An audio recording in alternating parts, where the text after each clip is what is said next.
کس کو؟ کسٹمر کو بیوقوف بنانا.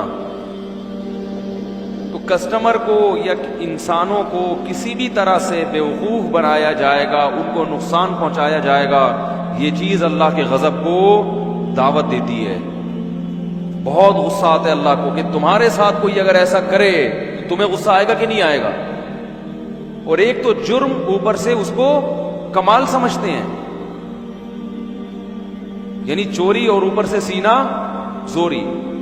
تو بہت ہے، آپ بعض علاقوں میں جائیں وہاں کے تو مشہور ہیں ٹھگ،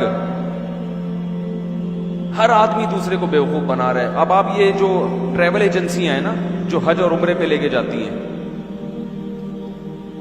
زیادہ تر کی بات کر رہا ہوں، آپ کو یہاں سرخاب کے پر دکھائیں گے، یہ ملے گا، یہ ملے گا، یہ ملے گا. آپ نے پیسے جمع کرائے، جب آپ وہاں گئے آپ کو وہ سہولتیں نہیں مل رہی، آپ لڑتے ہیں، تو آپ کو کیا کہتے ہیں کہ حاجی کے لیے اور عمرہ کرنے والے کے لیے غصہ حرام. فلا رفث ولا فسوق ولا جدال فی الحج، حج عمرے میں غصہ نہیں ہے. یہ جہنم میں انشاءاللہ الٹے لٹکے ہوئے ہوں گے. اللہ کی رحمت سے پوری امید ہے کہ تم ان لوگوں کے ساتھ زیادتی کر رہے ہو جن کو حج عمرے پہ لے کے جا رہے ہو، اور تمہیں بھی تو اللہ نے کہا ہے کہ معاملات میں 2 نمبری مت کرو. اور یاد رکھو کبھی اگر فری میں عمرہ کا کوئی پیکج آئے نا تو اللہ کا واسطہ کبھی نہ کرنا. قرآن دازی میں نام آ جاتا ہے نا فری میں، کبھی وہ فری نہیں ہوتا. یہاں بھی حرام خور جھوٹ بولتے ہیں. میرا نام آ چکا ہے ایک دفعہ فری میں، تو ٹھیک ٹھاک میرا خرچہ ہو گیا تھا، ٹھیک ٹھاک.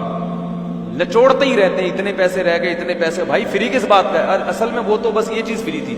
تو کمبختوں پہلے بتاتے نا یہ چیز فری تھی، اس میں فری کا لیبل کیوں لگایا آپ نے؟ یہ سب حرام خوریاں ہیں. کسی کا مال اس کی مکمل طیب خاطر کے بغیر آپ کے لیے لینا جائز، بولو بھائی، نہیں ہے. کلیئر بات کیوں نہیں کرتے بھائی فری کا عمرہ ہے لیکن اتنا خرچہ ہوگا، صرف یہ چیز فری ہے، پہلے بتا دو. یہ بھی گھٹیا طریقہ ہے. 499.99 روپے کی ہے یہ چیز، لکھا ہوتا ہے نا جگہ جگہ. یہ پنکھا 4,999 اشاریہ کے بعد 99 چھوٹا سا ڈالا ہوا ہوگا، کیونکہ 5,000 کا لفظ ایک دم انسان کو کیا لگتا ہے؟ بڑا لگتا ہے نا، تو کہتے ہیں 5,000 سے کم. یہ نفسیات ہے نا. یہ سب گھٹیا طریقے ہیں پیسے کمانے کے. بھائی 4,999.99 کا کیا تک بنتا ہے؟ 5,000 لکھ دو سیدھا سیدھا. یہ سب کیا طریقے ہیں لوگوں کو دکان کی طرف گھسیٹنے کے؟ بولو نا بھائی، گھٹیا طریقے ہیں، غیر اخلاقی طریقے ہیں. ایک نفسیاتی طور پر اس کو متاثر کرنا. رزق دینے والی ذات کس کی ہے؟ اللہ کی. آپ کاروبار کریں استغنا کے ساتھ، آپ لا کے مارکیٹ میں چیز رکھیں، بھائی اتنے کی چیز ہے، ٹھیک ہے، بارگیننگ کر کے آپ کوشش کریں کہ قیمت بڑھائیں، وہ کوشش کرے گا قیمت کم کرے گا. یہ تو ہوتا ہے تجارت میں.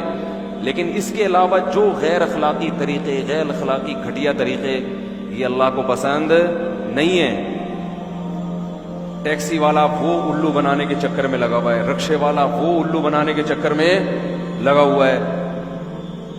آپ جاؤ نا کسی دکان کے پاس، دکان پہ پھل ول خریدو، کچھ خریدو، تو وہ آپ کے لیے اتنا ریٹ ہے. ابھی کل میں کچھ خریدنے گیا تھا، پتہ نہیں میں کیا خرید رہا تھا، میرے ذہن سے نکل گیا. میں گیا ہوں تو وہ، حالانکہ میں پہلی دفعہ گیا ہوں اس دکان پہ، تو کیا کہہ رہے ہیں، آپ ہمارے پرانے کسٹمر ہیں، میں آپ کو 2 نمبر چیز خام خمیں، میں آپ کو 2 نمبر چیز نہیں دوں. اور یہ بھی ہے، یہ سستا والا ہے، یہ مہنگا والا ہے. وہ نیا آدمی ہوتا ہے اس کو تو میں یہ پکڑا دیتا ہوں، لیکن چونکہ مجھے پتا ہے آپ نے بار بار آنا ہے تو یہ لے لو. بعض دفعہ اس میں دکاندار صحیح بھی کہہ رہا ہوتا ہے، لیکن اکثر اوقات وہ بیوقوف بنا رہا ہوتا ہے. ایک صاحب مجھے کہنے لگے، یہ جو ہے نا کیا کہتے ہیں، یہ زعفران، یہ بڑی زبردست چیز ہے صحت کے لیے. زعفران، بھٹے کے جو بال ہے نا اس کی طرح کی ہوتی ہے.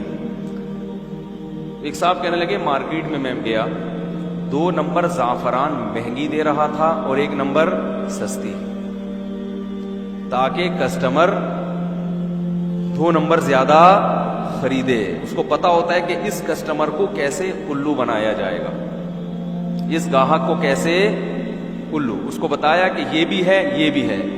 2 نمبر پہ مارجن آف پروفٹ چونکہ زیادہ ہے لہذا اس کی قیمت زیادہ رکھی ہے، کیونکہ جو زعفران کھانے والے لوگ ہیں اکثر مالدار ہی ہوتے ہیں، وہ پھر کم قیمت یا زیادہ قیمت نہیں دیکھتے، تو اس کو بیوقوف کیسے بنا رہے ہیں کہ جو 2 نمبر ہے نا اس کو کیا کر رہا ہے، مہنگا کر کے بیچ رہا ہے۔ اب لوگ دھڑا دھڑ وہاں سے خریدنے، دھڑا دھڑ خریدنے کہ ماشاءاللہ بھائی مہنگی چیز لے کر آ رہے ہیں۔ تو یہ سب ہمارے معاشرے میں ہول سیل کے حساب سے ہو رہا ہے، تو قرآن میں اس پر بڑی شدید وعید ہے، بڑی شدید وعید ہے۔ وَيْلٌ لِّلْمُطَفِّفِينَ الَّذِينَ إِذَا اكْتَالُوا عَلَى النَّاسِ يَسْتَوْفُونَ وَإِذَا كَالُوهُمْ أَوْ وَّزَنُوهُمْ يُخْسِرُونَ أَلَا يَظُنُّ أُولَٰئِكَ أَنَّهُم مَّبْعُوثُونَ۔ فرمائے یہ لوگ جو تجارت میں، خرید و فروخت میں لوگوں کے ساتھ دھوکہ کرتے ہیں، ان کو علم نہیں ہے کہ ایک دن قیامت کا آنے والا ہے جس دن ان سب نے اللہ کے سامنے کھڑے ہو کر حساب دینا ہے۔ تم یہ سمجھ رہے ہو عدالت میں کوئی کیس نہیں بن سکتا، ان عدالتوں کی اس کے مقابلے میں کوئی اوقات نہیں ہے، یہ تو کچھ بھی نہیں ہے، یہ تو تھوڑا بہت معاشرے کو کنٹرول کرنے کے لیے ہے۔ یہ یہاں تو جج خود لٹکے ہوئے ہوں گے قیامت کے دن ان عدالتوں کے، یہاں تو سب سے زیادہ آخرت کی جو عدالت ہوگی اس میں سب سے زیادہ وکیل لٹکے ہوئے ہوں گے کہ نہیں ہوں گے، جن کا کام ہی لوگوں کو انصاف دلانا تھا۔ تو ان عدالتوں کی کوئی ویلیو ہے؟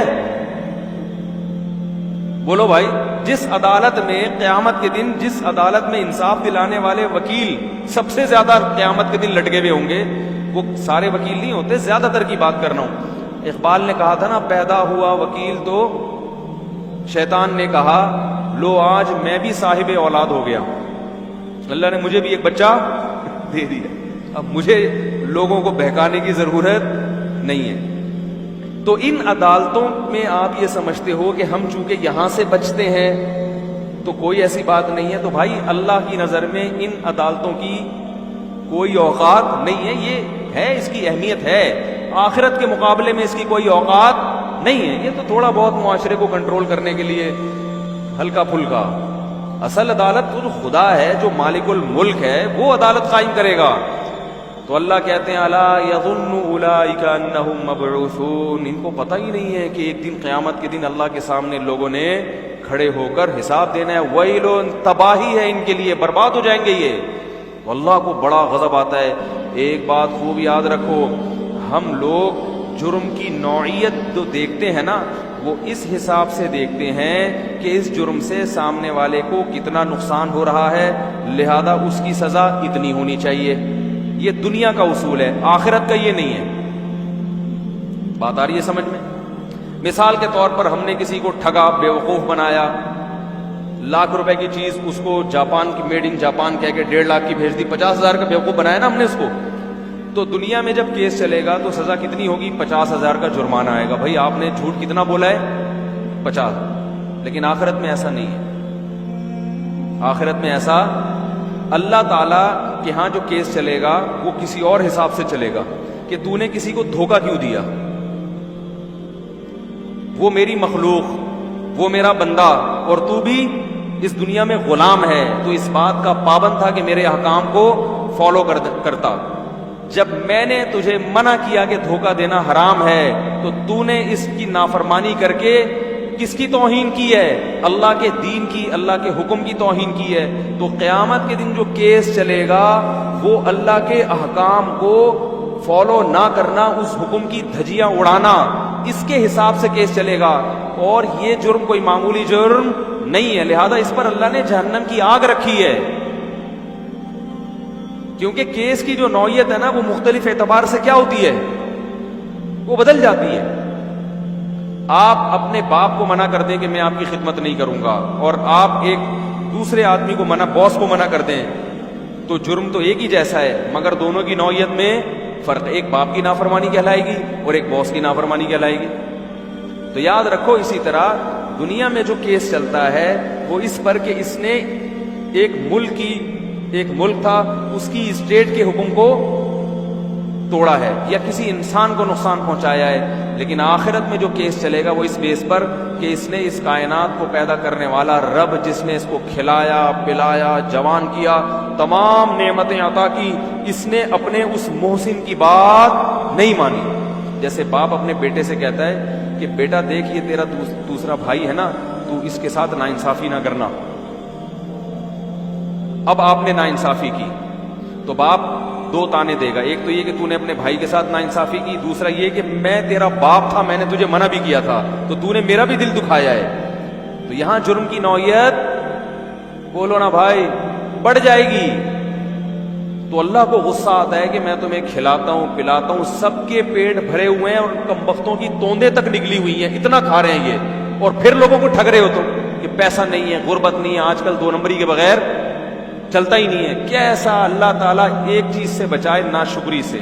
تو شعیب علیہ السلام قوم کو سمجھا کے تھک گئے کہ ناپ تول میں کمی مت کرو، تجارت ایمانداری سے کرو۔ قوم کی سمجھ میں بات نہیں آ رہی، تو ہم ذرا مکالمہ پڑھتے ہیں کیا شعیب علیہ السلام نے کہا، قوم نے جواب میں کیا کہا۔ اللہ کو کیسا وہ منظر اچھا لگا شعیب علیہ السلام کا، ہزاروں سال پہلے کے واقعات اللہ ہمیں جو کتاب دے رہے ہیں نا اس میں ہمیں سنا رہے ہیں، حالانکہ قصہ پرانا ہو گیا۔ یہ قصہ کیا ہو گیا؟ پرانا۔ وہ قوم بھی چلی گئی، اس کی باقیات بھی نہیں ہے، کوئی اولاد بھی نہیں ہے جو کہیں کہ ہمارے باپ دادوں کے قصے سنا رہے ہیں، سب فنش۔ لیکن اللہ ہمیں سنا بھی رہے ہیں، اور ان قصوں کو، واقعوں کو اللہ نے محفوظ بھی کر لیا۔ رمضان میں دہرائی بھی ہوتی ہے، اور قیامت تک اللہ یہ واقعات ہمیں سناتا رہے گا، بتاتا رہے گا کہ میں نے حجت عام کر لی ہے، تمہاری مرضی، 2 نمبری کرو یا لوٹ کھسوٹ میں لگے رہو، اسٹیل ملے بنا لو، 5-5 ارب لے کے بھاگ جاؤ یہاں سے۔ خون، آج کوئی بتا رہا تھا ماشاءاللہ ایک سیاسی جماعت کے بارے میں کہ زکوٰۃ کی جو رقمیں کٹتی ہیں نا بینکوں سے، کروڑوں روپے ماشاءاللہ طبیعت کے ساتھ وہ ہمارے سیاستدان الحمدللہ کھاتے ہیں۔ تو یاد رکھو ان سیاستدانوں پہ افسوس نہ کیا کرو کہ یار 1 کروڑ روپے زکوٰۃ کے کھا گئے، افسوس نہیں کیا کرو، بلکہ ترس کھایا کرو۔ کیا کھایا کرو؟ ترس، کہ دنیا کے چند ٹکے کھانے کے بعد کر کیا رہے ہیں، اپنی آخرت کو۔ ہمارے پیج ایمان ہے، ویڈیو کو لائک کریں اور ویڈیو کو زیادہ سے زیادہ شیئر کریں۔ جزاک اللہ۔